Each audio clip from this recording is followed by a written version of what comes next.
राम राम मेरी सभी माता और बहनों, आप सबका मेरे व्रत और त्योहार की कहानी चैनल में स्वागत है। आइए हम जानते हैं आंवला एकादशी व्रत की विधि। आंवला एकादशी पर भगवान विष्णु की पूजा में आंवला, आंवले के पेड़ या उसकी शाखा, तुलसी दल, पीले फूल, फल, धूप, दीप, चंदन और गंगा जल आवश्यक है। सुबह जल्दी स्नान कर व्रत का संकल्प ले। श्री विष्णु जी और आंवले के पेड़ की पूजा करें। माँ लक्ष्मी जी की भी साथ में पूजा करें। दीपक जलाएं, 7 परिक्रमा करें या 108 परिक्रमा करें। आपसे जितनी परिक्रमा बने आप करें और कथा सुने और आरती करें। पूजा की सामग्री में आंवले के फल या आंवले का पौधा या उसकी शाखा ले सकते हैं।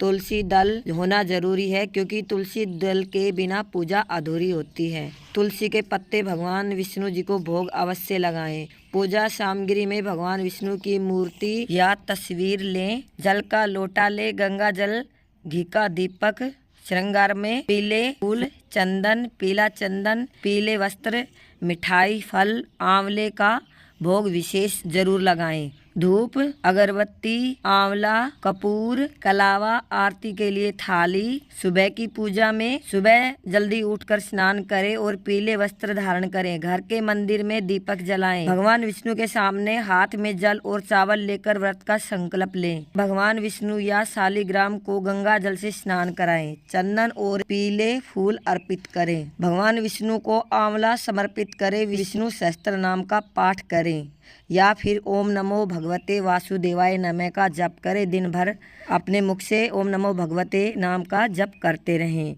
यदि पास में आंवले का पेड़ हो तो वहां जाकर जल चढ़ाएं, धूप दीप दिखाएं, चंदन लगाएं और उसकी 7 या 108 परिक्रमा करें। भगवान श्री विष्णु जी को सात्विक भोग लगाएं। मिठाई, फल जिसमें तुलसी दल अवश्य हो।